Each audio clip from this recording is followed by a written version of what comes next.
19वां सूत्र है जिसमें आज हमें कह रहे हैं, जो ज्ञानी पुरुष तृप्त है, भाव अभाव से रहित है, वासना रहित है, वह लोक दृष्टि से कर्म करता हुआ भी कुछ नहीं करता है। इसमें हमें कह रहे हैं, अहंकारवश कर्म करने वाला ही करता है। जिसका कोई अहंकार नहीं, जिसकी कोई वासना नहीं, जिसकी कोई फलाकांक्षा नहीं, कर्म करके भी कोई अपेक्षा नहीं रखता, जो भाव और अभाव की चिंता से रहित है, ऐसा व्यक्ति करता नहीं है।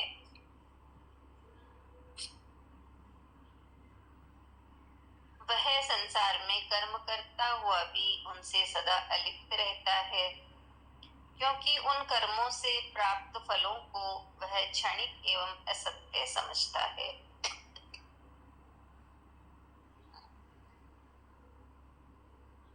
उसे जब शाश्वत सुख व आनंद की प्राप्ति हो गई है,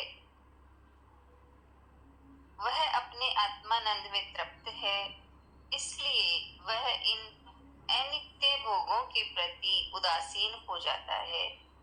किंतु संसार की भांति वह भी कर्म करता रहता है, किंतु भीतर अछूता रहता है।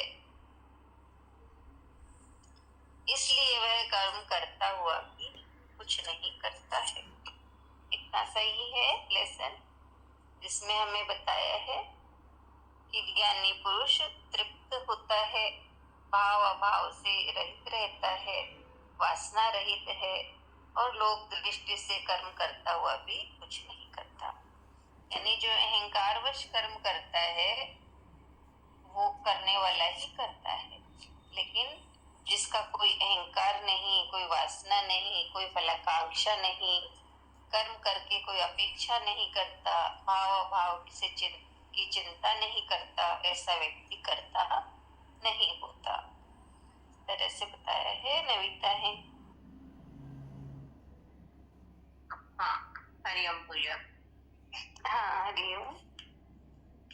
हाँ, आज के सूत्र में बताया कि जैसे जो ज्ञानी पुरुष है वो हमेशा आगे लिए तृप्त हो जाता है, और तृप्ति का भाव मतलब भाव से रहित कर देता है, वासना रहित हो जाता है। तो संसार की दृष्टि में तो वो कर्म करता हुआ हमें दिखता है और करता भी है वो, लेकिन फिर भी वो करता नहीं है। करता नहीं मतलब खुद करता नहीं होता है।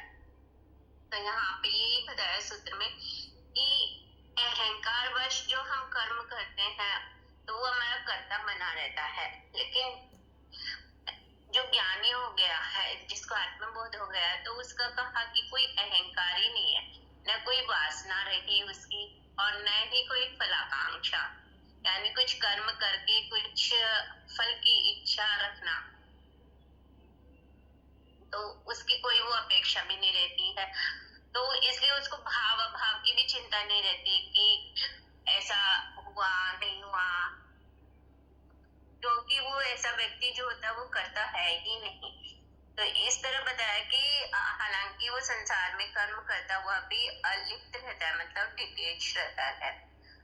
तो यहाँ पे यही बताया कि ऐसा व्यक्ति ही हमेशा सुख और आनंद की स्थिति में रहता है, क्योंकि उसको समझ में आ गया कि ये जो कर्मों से प्राप्त फल है वो तो क्षणिक है, और शाश्वत आनंद किसमें है, शाश्वत शक्ति क्या है वो जान गया। तो इसलिए वो खुद के ही आत्मानंद मतलब आत्मा का आनंद ही शाश्वत है, इसलिए उसमें वो स्थिर हो जाता है जैसे ही ज्ञान होता है। तो इसी वजह से कहा कि वो जो अन्य भोग है उनसे उदासीन ही हो जाता है। जैसे कि कर्म करता है लेकिन उसमें भोग की प्रवृत्ति रहती नहीं है उसकी, वहां से वो उदासीन हो जाता है। तो यही इसमें बताया कि कर्म करता हुआ दिखता है लेकिन वो कर्म करता नहीं है, मतलब करता नहीं है। हरिओम।